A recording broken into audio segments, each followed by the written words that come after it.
Hello. Welcome to another edition of the Semrush show, or SEMrush, depending on which part of the world you are in. I'm Aidan, for those of you who haven't encountered me before. I'll be your Sherpa of sorts to, of course, talk you through and have some interesting conversations, I hope, over the next hour or so-ish with a couple of lovely folks. Just for clarity's sake, just so that you know that you're in the right webinar and you're not lost. We are in marketing challenges for companies depending on where they are in the cycle. And of course, we're joined by the doctor, Tjert Podlegar, and of course, Tim Jensen, who is going to be talking to us for the next hour about all things maturity curve and indeed, of course, a strong dash of PPC in there as well. So search still very much present in this particular webinar. Tjert, would you care to introduce yourself, my friend? Hey, hello, welcome to everybody from my side as well. So I work as like you said, a lot of, I earned the title of the doctor, I guess, working for the company I'm at right now, Red Orbit, one of the organizers of InOrbit conference stationed in Ljubljana, sunny Ljubljana, finally, after too long of a winter. I've been working in digital for about 12 years, mostly e-commerce experience, and these days I mostly try to analyze performance and how digital affects companies' businesses and their business outcomes, and we try to figure out what's wrong, why it's wrong, how we can fix them, how we can fix it. The good part is it's always a good challenge, it's always exciting. The bad part is usually when it's fixed, I move on to the next problem. So I'm always dealing with some kind of a problem. That would probably be my life in a nutshell. Otherwise, avid gamer, I love StarCraft. I managed to convince my girlfriend to buy a PlayStation, so that's it, I think. That's pretty strategic. I'm also a massive StarCraft fan, should I say? Big Zerg guy here, Church. Big Really? Zerg guy. Oh, Yes, I know. But this webinar is. Likes a Zerg guy. Oh, shut up, Church. Zerg's the best. For those of you who are not massive geeks, and Tim, I hope you're a StarCraft fan at this particular point. But if you'd be so kind as to introduce yourself as well. Tim, of course, is PPC manager at Clicks Marketing and is an interesting chap himself. Sure. Yeah. So I'm Tim Jensen. I work for Clicks Marketing here in the US. I'm based out of Albany, New York. We all work remotely, so we're all kind of scattered around here in the US. But specialize specifically in PPC. So anything search, display, social, anything paid. Work a lot with lead gen focused campaigns myself, mix of B2B, B2C, SaaS, the whole spectrum. Been in the industry about 10 years or so. 10 years, still loving it, Tim? So far, yeah. Okay, so introduction is sort of ever so slightly out of the way there, ladies and gents. We are going to pass over to Tjert in just a moment, and Tjert's going to talk to you, do a little bit of a keynote on marketing challenges in the growth cycle. That'll be about sort of 15, 20 minutes or so. I do encourage, as ever, of course, your questions over on YouTube or indeed any other channel of your particular choice. I am watching you, so to speak. So if you do have any questions, do feel free to pop them in there. I will make time, as long as they're good questions, to ask, of course, Tjert and Tim for the duration of the hour to troubleshoot some of the things you found most interesting or challenging or debatable or whatever it may be. But we're going to be talking quite a bit about market maturity here. Naturally, businesses are in all different stages of maturity one way or another. It's sort of fundamentally important to how we do business today.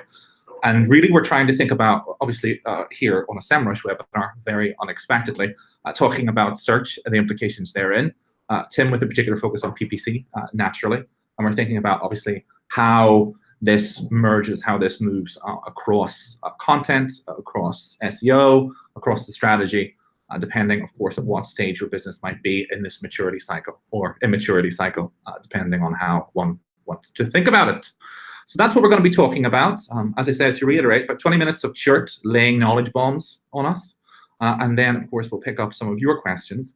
And of course, we'll talk about some of the opportunities and challenges in this piece around maturity, of course, in the marketing cycle. But for now, I shall be very, very quiet indeed, and I shall let Tjert talk to you. He's got a pretty kick-ass presentation lined up. So Tjert, please take it away. All right, thank you very much. So basically, as we've already said, what we will be talking about is Marketing maturity and digital marketing. So basically, in very essence, for all those who aren't that familiar with market maturity and how it impacts digital marketing, really it's the science of how brands and products grow old and sometimes die.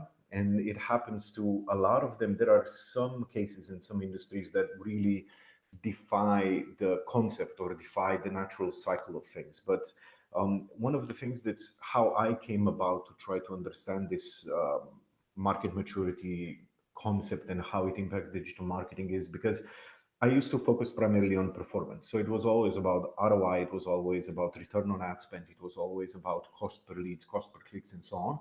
And then we ran with Red Orbit as a company, and me personally with the team that was helping me analyze different clients. We ran into some problems that we couldn't really explain or attribute due to too low budgets, bad performance, under optimized websites, not enough CRO, and everything like that. So we tried to look at the bigger picture of what's happening, and that's how we came to the concept of marketing maturity. And that's when we started integrating it into analysis that we do, into digital advertising recommendations we do, and the concepts and the projects that we do with the clients. In a nutshell, what is market maturity? Market maturity basically is the concept of how a product, a category, a something new, a concept. Maybe it's a smartphone, maybe it's a TV, maybe it's an MP3 player before they existed, or from the moment they existed until the end of their life cycle. How do they behave? So on the screen you can see 5 distinct stages that most of the products and most of the categories go through. So they go through an introduction phase, growth, maturity, saturation, and then possible development. So not all things die at the end of their life cycle. Some of them start contracting, but it's a very, very long and not necessarily painful process where there is less and less people using it. There is less and less demand, there is less and less sales opportunity and revenue coming from it, but this can happen over years, or sometimes it can happen even over decades. So it can be very slow. In some cases, some products and industries find renewed growth. When we first started talking about market maturity concepts and where they can be applied, let's say in digital and e-commerce, there was one thing that always stood out was sales of televisions, because they don't seem to have an end of a cycle, because they just keep persisting and sales are relatively stable or they're growing. There's just some market shares being exchanged by different brands globally or locally. So the idea of the renewed growth under the possible development bracket of market maturity is that some products change and pivot, they become better, they start using different technologies. Just like you used to have that old huge TV that eventually matured into the LCD concept and into 4K HDR concept and so on. In essence, you have a different device. It's just that it's still a TV, but it's, TV of today is very different to a TV that you had in your household 20, 30, or 40 years ago. So that's one of the examples where, market maturity concept behaves slightly differently. But the idea always is that in the introduction phase, not a lot of people understand what it is that you're selling or what it is that you're producing if you're a manufacturer. It's a new product in the world. Not a lot of people know it. Not a lot of people understand it. Nobody really wants it. So you have very different challenges in the beginning of the growth cycle and the beginning of the market maturity cycle than you have in the end. In the phase of growth, everything starts happening. Competition starts happening. There is more interest. There is more searchers. There is more revenue coming. You have more options available for advertising and targeting and so on, until it hits the stage of maturity and saturation. That's when most people have it. Most people want it. There is a couple of improved versions. There's a lot of different competing brands. There's a lot of different takes on the concept if we're talking about products. And saturation is towards the very end, where the fight is the hardest, where usually it's the price that matters the most, where there is a lot of competition, and where in the maturity and saturation phase, some very strange things start happening to what we know and understand as, let's say, classic concept and classic numbers when it comes to search marketing, when it comes to click-through rates on organic search, when it comes to search volumes and so on. And I'll be talking about a couple of different examples that we ran into during our analysis that kind of nicely interpret different stages of the maturity cycle. A couple of important things you need to keep in mind when it comes to market maturity. You need to understand what kind of audience you're talking to in different stages of the cycle. So in the introduction phase, we're talking about innovators. They're willing to pay more. They're early adopters. They're usually very tech savvy, and you want to be the first that are using something. So talking to those kind of people, creating content for that kind of people is going to be something completely different than when we're talking about the late majority, when we're talking about laggards, when we're talking about people who will be late to the party, who will be the last people to adapt or to adopt a certain technology or a certain concept, service, or something like that. So you have different challenges when it comes to different stages.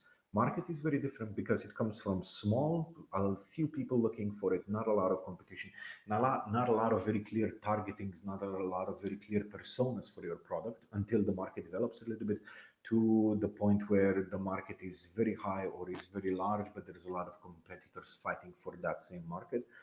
Prices in general are most favorable in the introduction phases where people are willing to pay more for revolutionary or new concept. And there is not a lot of competition that would be eating away at your price. Of course, in the earlier stages, you have low sales, low competition, and your business focus needs to be awareness.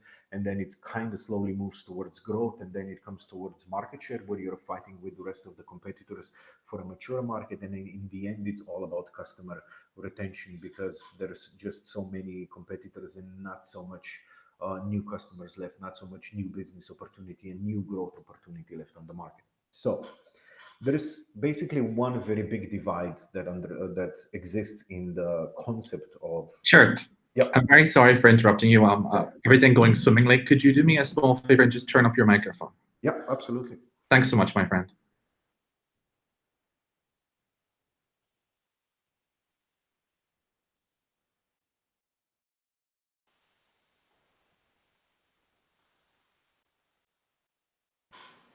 All right, I think this should be better, yeah?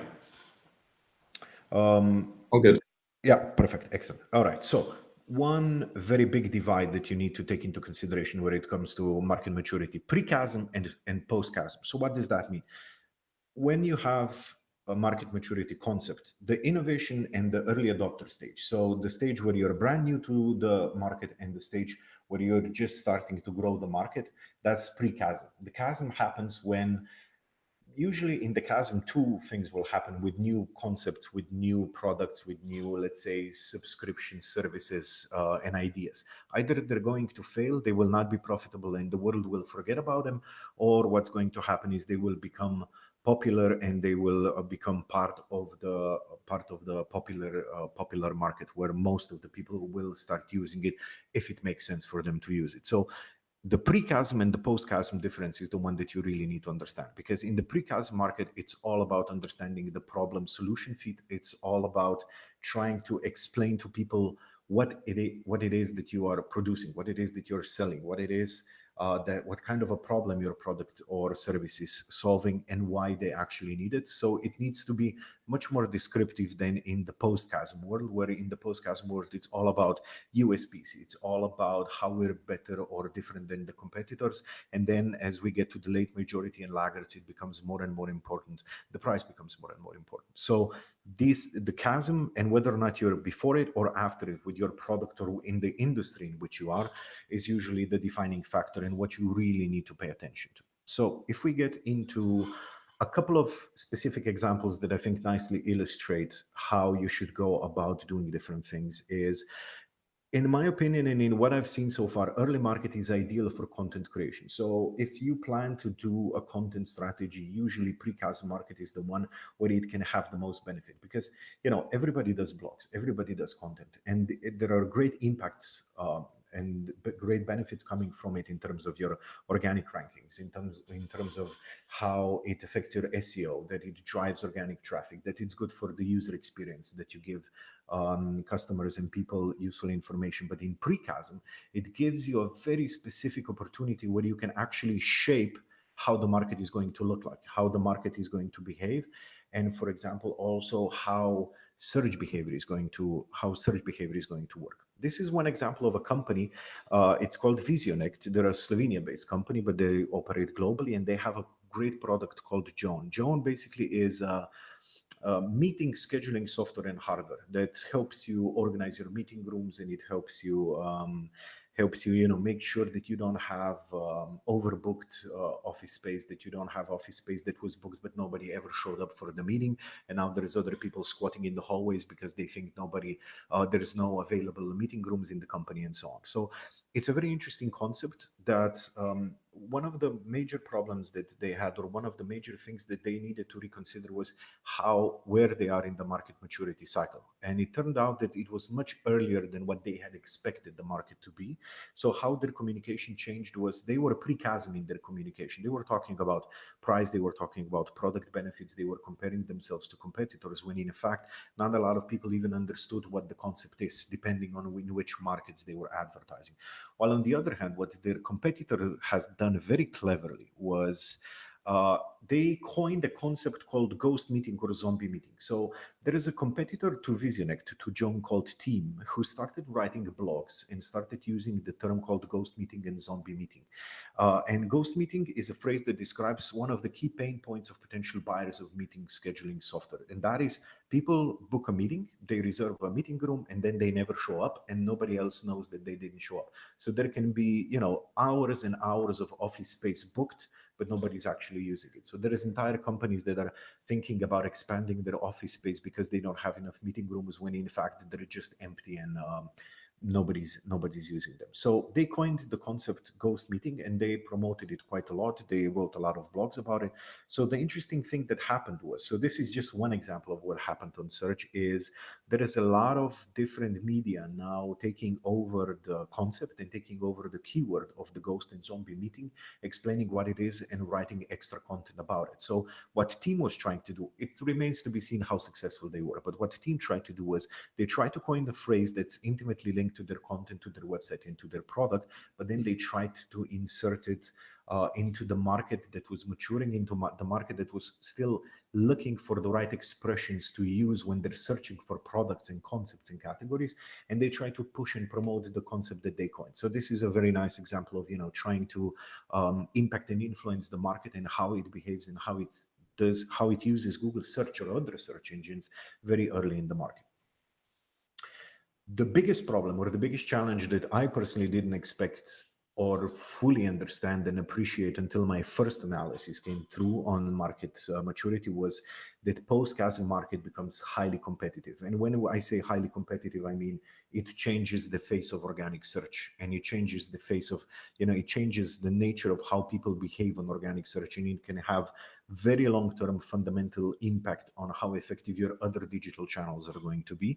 And we came about this for the first time when we were trying to solve a problem for a client that at some point seemed unsolvable until we applied the market maturity concept. So let me tell you a little bit about the case. So what we're going to look at is the data analysis for the past 118 months, so 9.5 years on one of the EU markets. I can't tell you too much about it because I wouldn't want to disclose who exactly we're talking about. But the market began with high search volume for generic keywords. We're talking about the, let's say mobile phones accessories market. So there was mobile phone cases, mobile phone earphones, mobile phone covers, mobile phone protectors, mobile phone coveralls, and stuff like that. So a lot of different phrases that people were using to describe more or less the same concept.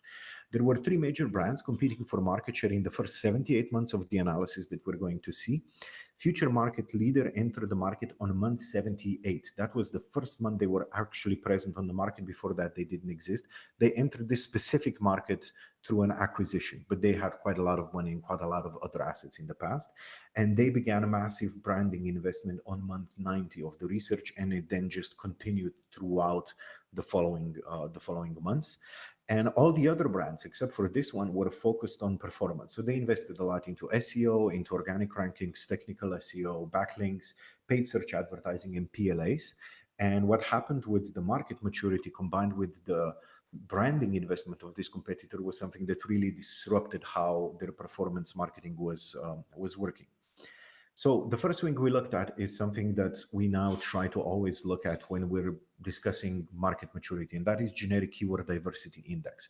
So how we get to the diversity index is we look at the number of different keywords that are used in a specific month to search for the same product and concept. And the idea is that the more mature the market is, the less different phrases people are going to use. If today we all talk about smartphones, before we were talking about, first there were different phones, and then it was screen phones, touch phones, phones with touch screens, and so on. A lot more descriptive language was being used. Then the share of those keywords that are descriptive rather than specific. And then we also look at the share of branded keywords. So how many people still look for generic concept, I need a smartphone, and how many people look for a specific smartphone like Huawei or Apple smartphone, and how many people go straight to a specific retailer like Orange because they know that's where they will find their smartphone, and they don't even use generic search numbers anymore. So what happened was this. In that market, what happened with the generic keyword diversity indexes? On the left, you see month number 1, and you can see that generic keyword diversity index was really high, which means that mostly people were looking for generic keywords, not brands, and mostly people were using a lot of different keywords that were descriptive, that had multiple keywords inside one search query, and so on. Number 1, the line number 1 is the month in which the new competitor came into the market, and you can see that nothing really dramatic was happening. Month number 2 is when they started their massive branding investment, which was online, offline, it was outdoor, it was TV, it was radio stations. They really made an effort to push for the market, and you can see that immediately the generic keyword diversity index started dropping, and the drop after that was quite immense, and it's still dropping as far as we can measure it. So this is what happened in terms of people looking for generic keywords, which is the black line, and people looking for branded keywords, which are the colored lines. So the green line is the strongest brand up until the month 101, and the red line is the brand that I've been mentioning. So that's the brand that started with the massive branding investment. And the scary thing for a lot of people that are doing SEO, and the scary thing that a lot of us never think about, is what's going to happen to generic keywords and how people are going to look for products. What happened in this case was that the brand number 4, so the now by far the most dominant brand on the market, actually took over the concept of mobile phone accessories. Nobody was looking for mobile phone accessories anymore, or at least it was greatly reduced, because everybody knew that this brand is selling mobile phone accessories. If I need mobile phone accessories, I'll just go to that brand. So either they converted into direct traffic to the website of this brand, they went into the physical stores of the brand, or they simply typed in the name of the brand into search. So the space that all the other brands were using for advertising, for growth, for revenue, for performance marketing started shrinking dramatically at a very fast pace once this competitor entered the market. And this is a typical example of what can happen in a very mature market.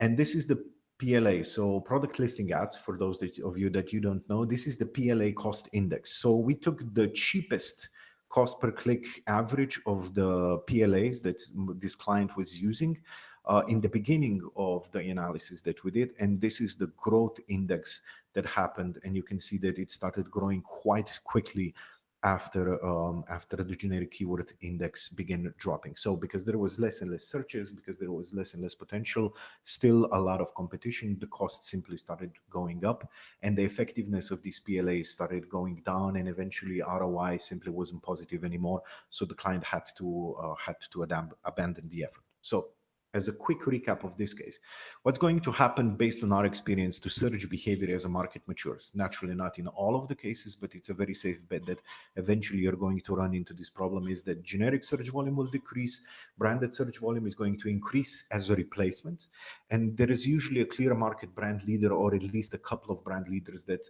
are going to be established, and they take over a majority of everything else. They take over a majority of generic searches and other brands as well.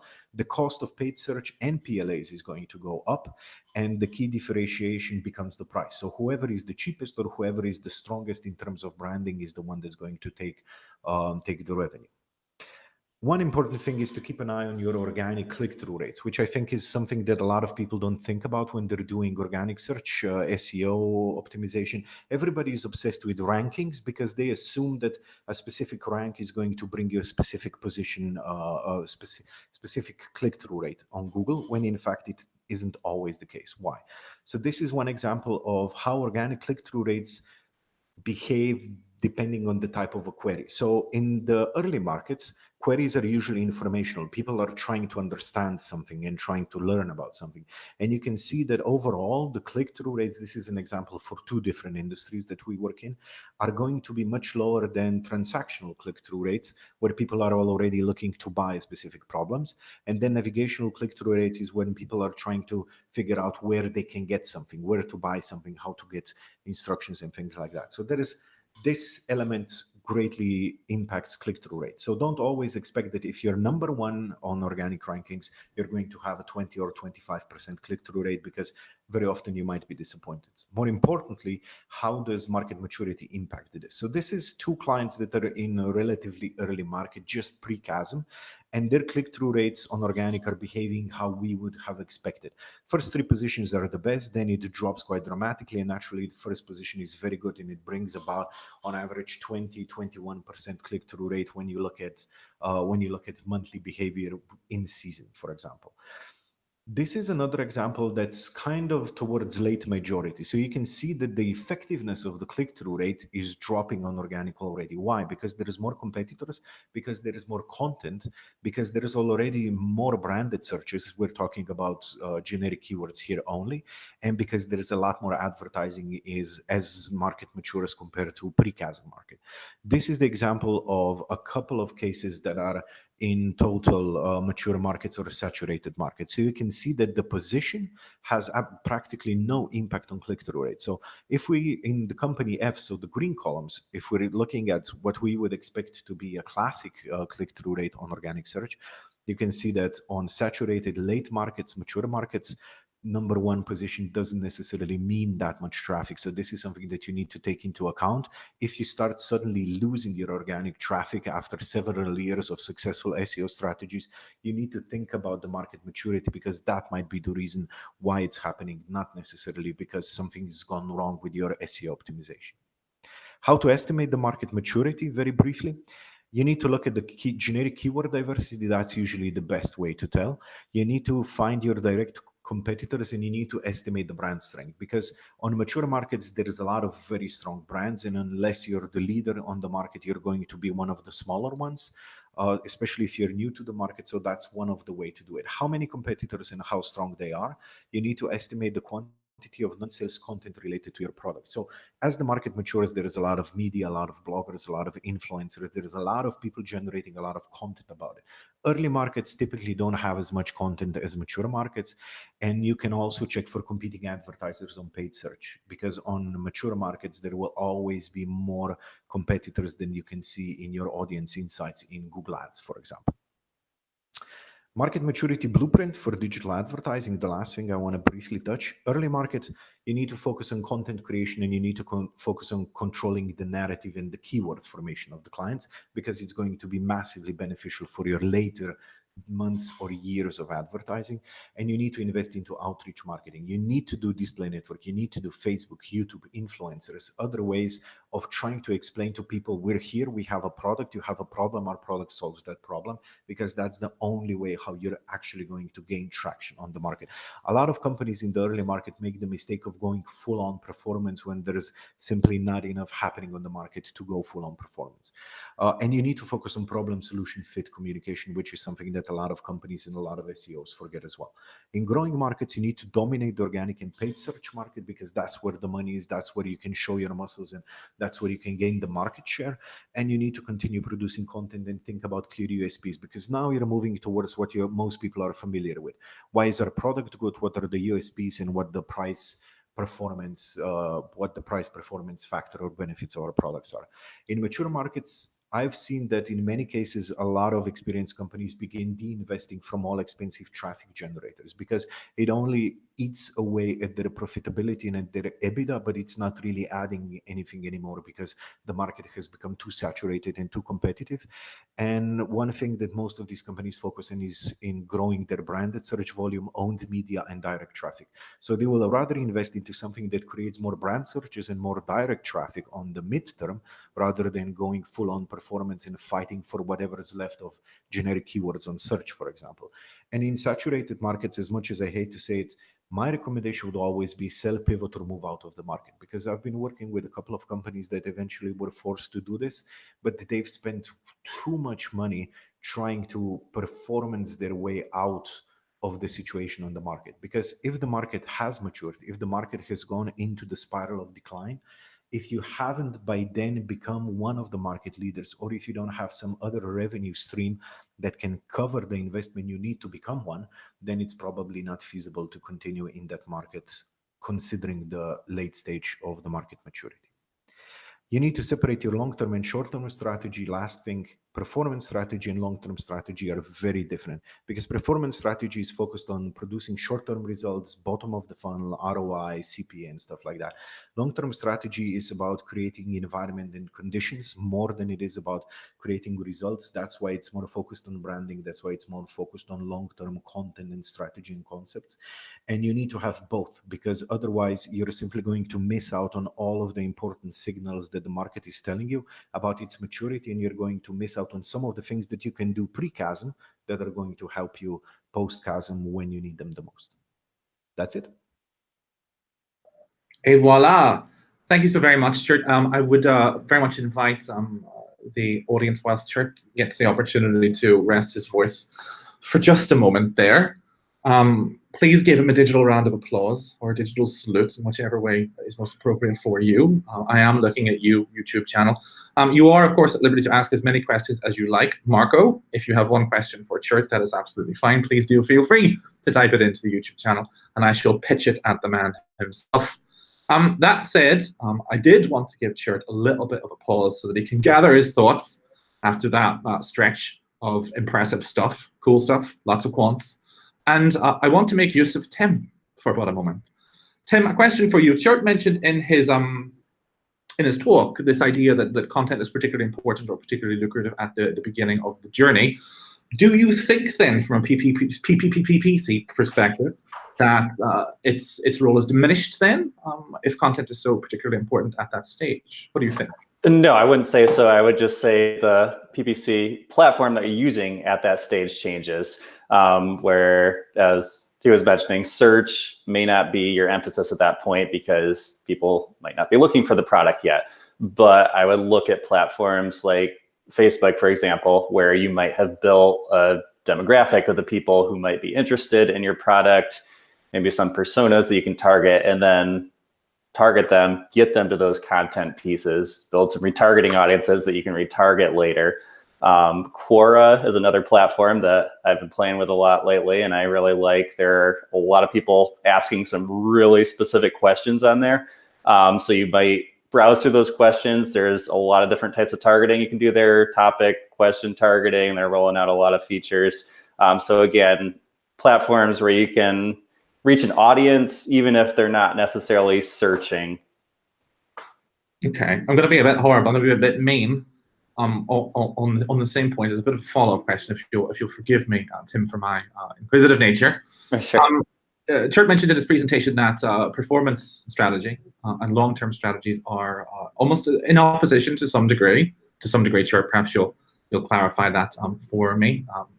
But I guess I'm asking the question: are they so distant from one another that they should be thought of as separate, or is there something that we can do to connect the dots on this a little bit? Sure. I mean, I think everything is going to connect together at some point. But again, I mean, you can't think of your strategies in a silo.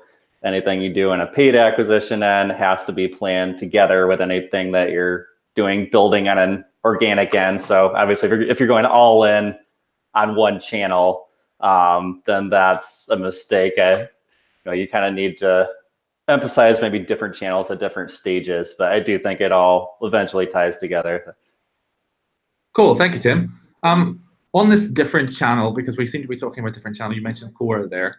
Sure, the questions come in from the YouTube audience for you, from Marco. Marco's asking, you mentioned influencers. Is this not the old method? Is this not the old approach to growth?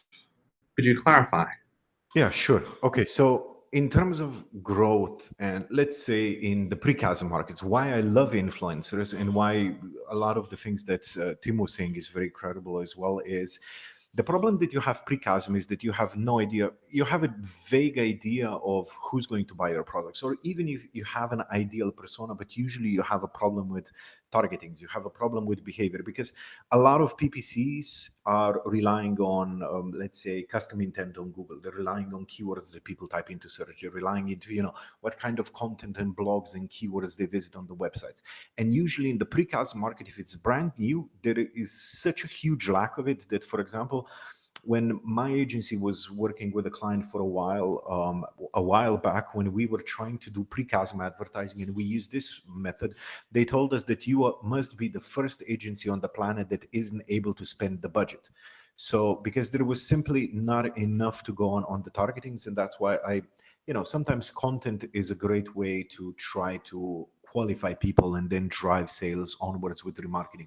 Why I love influencers is because there is a lot of influencers out there that have a very good idea of who their audience is, and in many cases they have very specific audience. So for example, if you're a, let's say, popular consumer tech product, you might not be your iPhone or something that everybody's going to have, but there is a couple of very specific influencers that have a huge hold on B2B tech guys. So IT managers, people working in IT, people who love to implement new process optimizations in companies. They have their own dedicated influencers that they follow. So if you can get in touch with this kind of influencers, if you can get content out there through them, I think it's going to help you reach the right audience. But always, what I always try to do and what I always tell my clients is, don't look at influencers as something in on itself. Always have a follow-out plan. So whenever we're doing influencers, we try to tag the traffic coming from those influencers with analytics, with Facebook pixels, with LinkedIn pixels, with everything we can.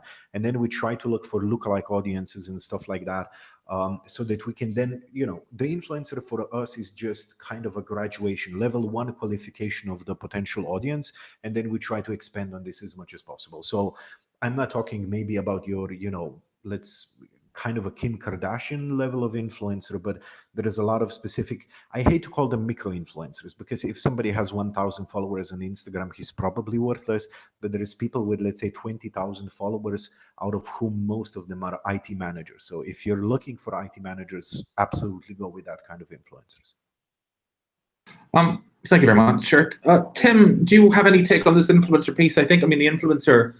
I guess the influencer industry is all a little bit in flux at the moment. And some of the questions that are coming in are kind of around, look, should we trust them? Are they worth it? Is it worth the investment? Do you sort of see the influencer space or the influencer opportunity as a little bit like Quora? It's worth it to try it at least and figure out if it works? I know what you mentioned there. Sure, yeah, I can't say that's an area. What's the way forward? Yeah, sure, yeah, I can't say that's an area I've personally worked in. But yeah, I think as Sir was getting at, you would need to identify an influencer that's specific to your niche. But there definitely is, I work with a lot of like really niche B2B type clients, and there's definitely certain people in the industry that are looked up to that they'll invite on webinars or that sort of thing, where those people are trusted. So I think if you've gone through the effort to identify that these people are known in whatever industry you're going after, it makes sense. If it's, you're obviously not going to be using Kim Kardashian for a B2B audience, probably. So it's definitely a matter of identifying the right people. Well, I mean, Kim Kardashian, notwithstanding. I mean, obviously we all love all of their Kardashians. Chert is a really, really very large fan of Kylie, particularly, I'm given to understand. If influencers aren't necessarily the right channel, so just put that out there. Let's say they're not, for argument's sake. How do you determine the right mix of paid from your perspective for whatever stage of the cycle an organization might be in? Sure. So, I mean, some of this will overlap with the presentation, but, in the beginning, I would look and see, are there search terms that are related? Are people searching? Sometimes even if there's not a search directly related to the product, there can be searches directly that are related to the problem you're solving. Next, as I mentioned, social is where you can go after audiences once you've built those demographics. And then as you get later in the stage, search activity will increase. That's where you really do want to dive in, see what your competitors are going after, see what is happening in the search space. I'd probably increase on the search end at that point. So. Fair. Chert, is it the same across B2B and B2C in your experience? So these, I guess, measuring this maturity and making these decisions around, I guess, the dynamics of paid, is it the same across the board, or are there nuances? I would say, in my experience, but this is, even if it's quite extensive, still it doesn't cover even 10% of all the B2B industry out there. One specific thing that I need to warn B2B people about in the market maturity cycle is, in B2B, you need to be careful about how you estimate where your market is. One mistake that I've made a couple of times is I've looked at the search volumes, I've looked at how generic they were, the diversity index and so on. I've looked at the competitors and I figured, okay, this must be a precast market because there's just not a lot of stuff happening there. But having, coming from originally an e-commerce experience, I overestimated, the problem with B2B is that people who will be the most active in terms of generating content, in terms of looking for content, are usually key decision makers and key influencers within companies. So even if you have a product that's fit for all of the companies on the planet, there will be 2 or 3 people in each of those companies that will actually be interested in the concept or looking for stuff. So it's very easy to think, okay, this is a precast market because there's not a lot of stuff happening. So you need to try to. This brings us to a different concept, but what we always try to estimate in the beginning with clients or with companies is what's the total obtainable market? How many companies do you think globally or in the market where you're at are actually going to be interested in the product? And then you try to estimate digital activities compared to that number rather than compared to, numbers you're familiar with or some generic keyword search volumes from other industries, because they might be irrelevant. Fair. Does out of curiosity, and I know it's a question we briefly discussed it actually just before the webinar. You talk about, of course, we're talking about cell phones, smartphones, mobile phones, call them what you will, within the context of your presentation. And you mentioned things like TVs, fast-moving consumer goods, as something that kind of falls out of this particular concept, so the rules don't apply. What do you think about that? Is that fair with market maturity in mind? Is it a valid concept across all the different verticals, or? Well, there's 2 differences. Maybe there's 2 different examples that I see. So I think TV still fall into the concept. The only thing that happens to every new, let's say, technological concept of a TV is that it dies out. There's no more old TVs with cathodes inside. I think maybe my grandmother might still have one, but I don't think she's using it anymore. Everybody else migrated to the next level of technology. So at least the technology still has a downward cycle, but then it's renewed again with ever newer technologies, 4K, 8K, and so on. Another thing that often happens and can be confusing to people in terms of market maturity is, for me, the biggest problem in market maturity are telcos. So telecommunications providers, mobile phone, landlines, internet, TV, and stuff like that. So we have them in all of the countries. They kind of defy the concept as well, because they are in fully saturated markets. Everybody has what they're offering, and it's just about, shifting small bits of market share left and right. But what they do to defy this, the final apocalypse of the market maturity where only one survives, is they keep adding different services. So somebody goes into smart home automation, somebody goes into providing content and so on. So they kind of pivot their products to keep them alive and to try to gain more traction, new revenue and stuff like that. So there are a couple of companies that behave differently, but at least the fundamental principle, I think, is still there. Cool. Tim, you're nodding kind of in the background there. You look pensive. Have you got something to add to that? You look like you do. Yeah, I don't know that I have anything specific there. So. Cool, fair enough. You look very engaged. So that's why I thought I would pick on you there a little bit. I think it's pretty interesting, kind of on this particular note. We're talking about market maturity an awful lot in this particular session. And we're talking about it, I guess, as this sort of general overarching conceptual theme. So I guess to kind of bring it into a sort of operational level, I don't know if you would be prepared to field this particular question, Tim. Thinking about particularly the early stages, let's say, as Chert says, if a product is very, very innovative, it can have a very high price at the very beginning. In the very early stages, when maybe people or in the market are not so necessarily aware of the product, what it does, what its features are, or indeed that they even need it, see things like the iPad. How can we build awareness there? Particularly, we're thinking about, of course, things like search. Sure. So, I mean, for one thing, you definitely want to go back to that problem solution model where there might be a problem someone doesn't even know that they have. And talk about, like, is this causing a problem? Like, for example, we have a client that has software specific for board meetings, where the old school method of doing a board meeting, you might have been taking notes on paper, stuff gets all sorted all around, and no records of conversations after the fact in a digital format, where people doing things in an old school way might not be thinking about, oh, how can we do this better? Whereas our ads can speak to that and say, hey, this can all be synced online. Everyone can have it digitally. And again, with some old school executives, they might not have thought that that was a problem.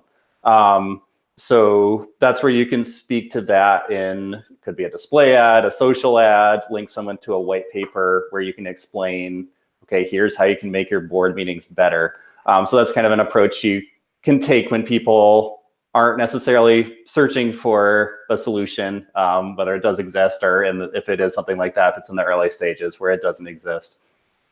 And how would this work? Let's say, when people are a little bit more aware of the product and competitors start to spring up, perhaps the market is not mature yet, per the model that Chert ran us through. How do we start to draw attention to your brand versus your competitors? Does competitor analysis come into play, keyword research? How would you go about doing that? Yeah. So definitely keep an eye on what your competitors are doing, what features they have versus what you have.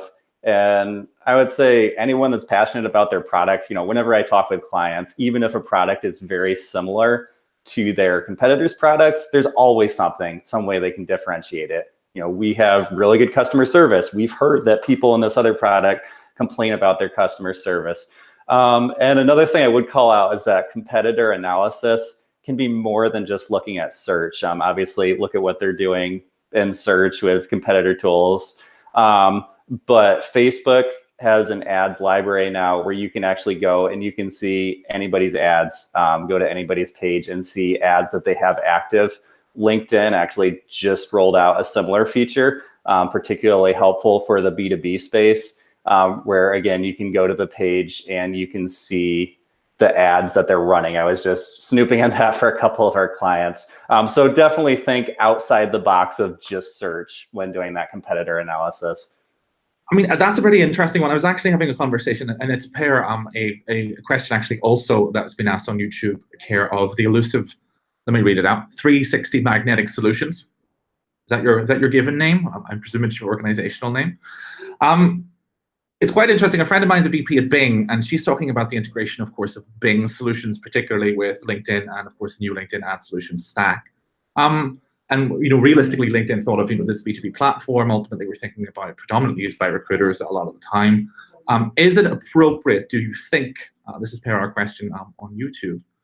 They're thinking about running a PPC campaign where they're targeting people based on who their employer is.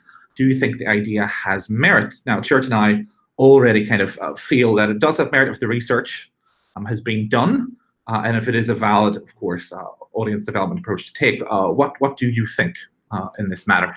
Yes, absolutely. I would agree. And I do think this is something in the early stages of research, when you're starting to identify who might need this product, you might identify like, okay, C-level people at these companies are people that I want trying my product and checking it out. So LinkedIn in particular is a great place to do that. If you build a decent sized company list, you can actually upload a list of companies there. And you can layer that onto job title, seniority, whatever other LinkedIn targeting, and reach people specifically in those companies. And as you mentioned, the Bing integration has been rolled out pretty recently, so you can layer those on and Bing as well with some LinkedIn companies. I think they have a couple other parameters there. I'm hoping to see a bit more LinkedIn functionality rolled into there soon too. Yeah, I mean, I think it's getting pretty sexy. Forgive the term sexy. That obviously speaks very strongly to the fact that I'm a massive geek. Sure, how do you feel? You mentioned on the YouTube channel in a text form about a moment ago, there is this consideration to be had, I guess, not just around employer, but around position. Tim, you mentioned, of course, you're looking for CMOs. Chert, you mentioned, look, who's the hero, who's the promoter, who's the stakeholder. I wonder if you could elaborate on that a little bit more.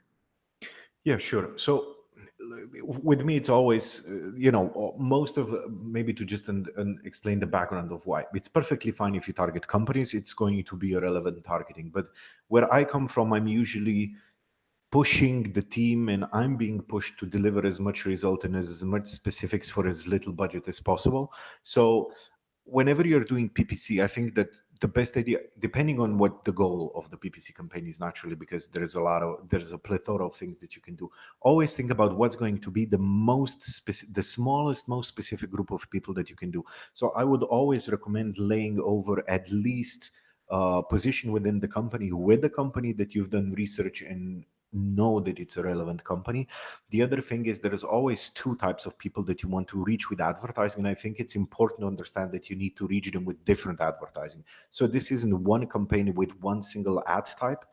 You need to make sure that the decision maker is going to be on board and trust the solution. So whoever signs it, maybe it's the CEO, maybe it's the CTO or head of IT or something like that.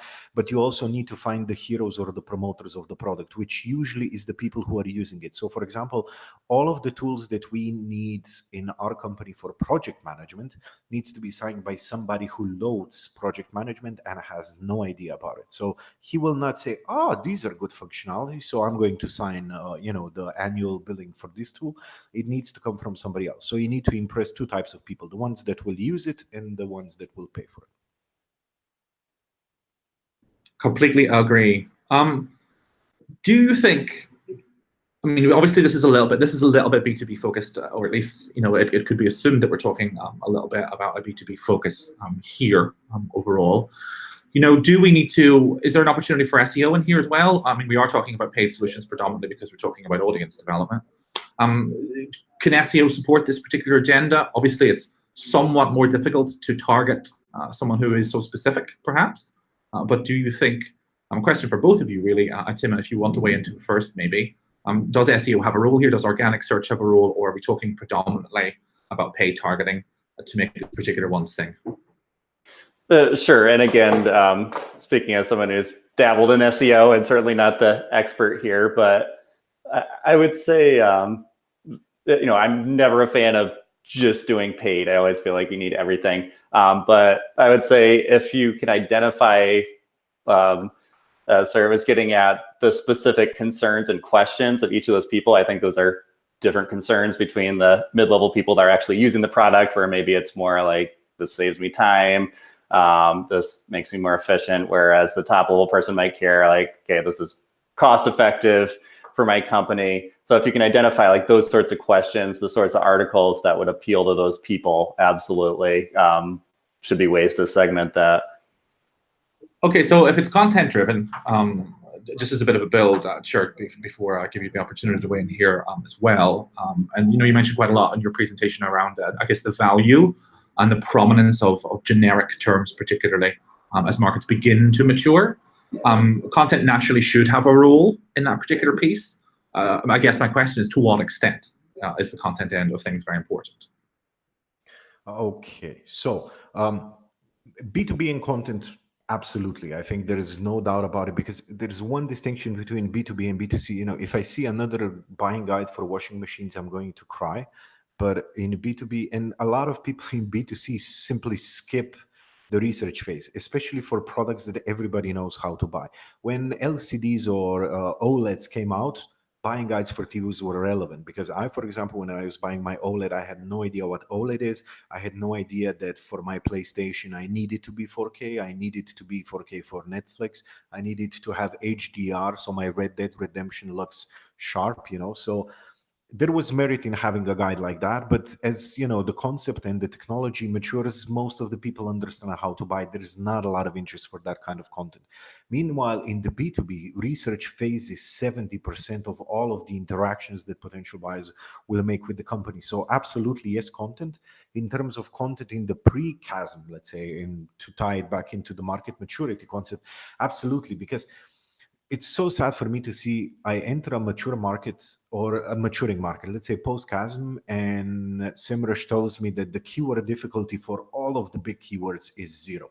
which means that nobody did any content, nobody did any backlinking, nobody made any effort. And the thing is that if you're early in with the content, that means that everybody who's looking for the content will come to your website. So it's going to be, Google will like it, you'll have good quality, you'll have good behavior metrics. So you will really fortify the top positions with that kind of content. And one thing that people usually don't count on in pre-chasm is people, once they start discovering these concepts, they will talk about them, they will link to them, they will post about it. And if you're one of the early content producers, and if you are perceived as the most reliable one, you can get a lot of free backlinks, you can get a lot of very relevant backlinks early on, and it's just going to be that much harder to dethrone you from the top positions. And it's definitely going to be much harder than to try to push somebody else out of it if they knew what they were doing in the pre-chasm phase. So absolutely SEO all the way. It's just that, towards the end, you need to start thinking what I was explaining about click-through rates, for example. It doesn't mean that you give up on SEO. It just means that you get a different perspective, because then at the market saturation, you need to start thinking about, okay, so market is really saturated. I'm getting those 5% click-through rates flat across all of my top keywords, which means that compared to, let's say, 3 years ago, I dropped 90% in organic traffic or 80%. So you need to think about how to get those click-through rates up. So it's all about, maybe trying to hack or trying to change descriptions, trying to think about titles, trying to think about, which URLs you really want to push that have the most relevant content and stuff like that. So I think it shifts and pivots, but it definitely should stay at the forefront all the way to the very end, which hopefully is going to be a sellout or a successful pivot.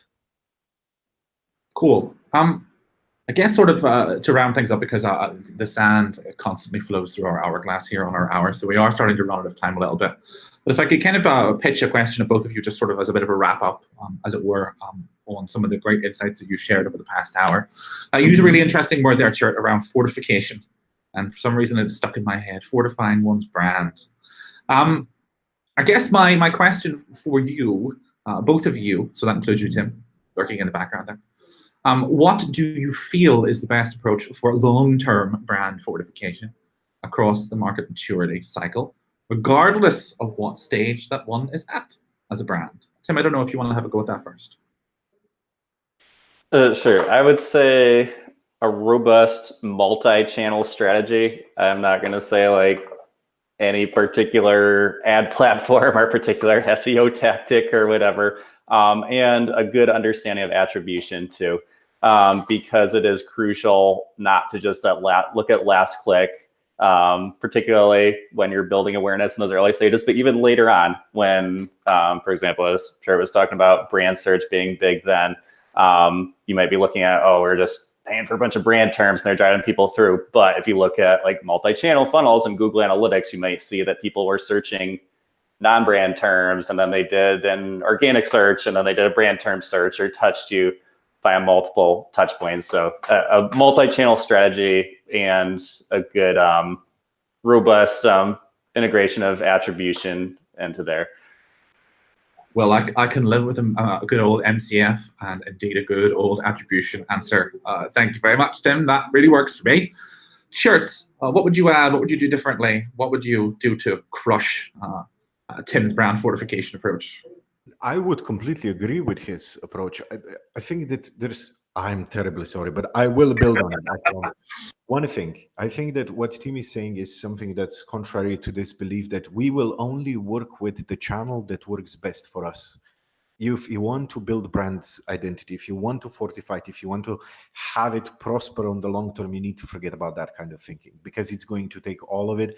I think a lot of people are forgetting about marketing automation, for example, owned channels and so on. But I think that the underlying thing that everybody needs to understand is, when they're going for the long run in the market maturity cycle, is they need to change the metrics they're thinking about. Because I think that they need to think about customer lifetime value, and they need to think about it long term. They need to think about frequency and recency. How often people buy with us? When was the last time we've seen this person? Is it possible that he, ran away to a different competitor or something like that? And net promoter score, I think, because you need to have, you need to be effective in reminding people, I'm here and I'm selling this stuff, but they also need to leave happy and satisfied if you want to have any chance of bringing them back. So I think that once you change the metrics, it's much easier to come to terms with what Tim is saying that the strategy needs to be, and I think that's the only way to go about it. Because I've worked with a lot of clients who simply loathe these, what they call marketing metrics or high-flying agency metrics. And as long as you have that kind of, world view of marketing and, customer care and sales, it's not really going to work out. So, thank you very much. So, in summary, we're talking multi-channel, appropriate metrics. Don't focus on the wrong things, probably with a particular view to don't obsess about click-through rates. And indeed, of course, make sure it's all attributed and measured appropriately, regardless of whichever stage in the maturity cycle that you are. And that, folks, is all we have time for on this particular episode of Semrush Webinar Land. A massive, massive thank you to Chert for both the awesome presentation and the awesome insights. Give us a bit of a bow, Chert, if you would be so kind. And of course, YouTube channel, round of applause for the man, well deserved. And Tim, thank you so much also for your input over the last hour. That, folks, brings us to a close. So I simply leave you with our thanks for joining us for another episode of the Semrush Show, or SEMrush, depending on where you're at in the world. I need to stop saying that. But hopefully we'll see you very soon on many of the other Semrush webinars available on the webinar section of the Semrush website. But for now, goodbye from me. I'm sure goodbye from Chert, and indeed goodbye from all of us here, and Tim as well, of course, too, in the background. Take care. Have a good one.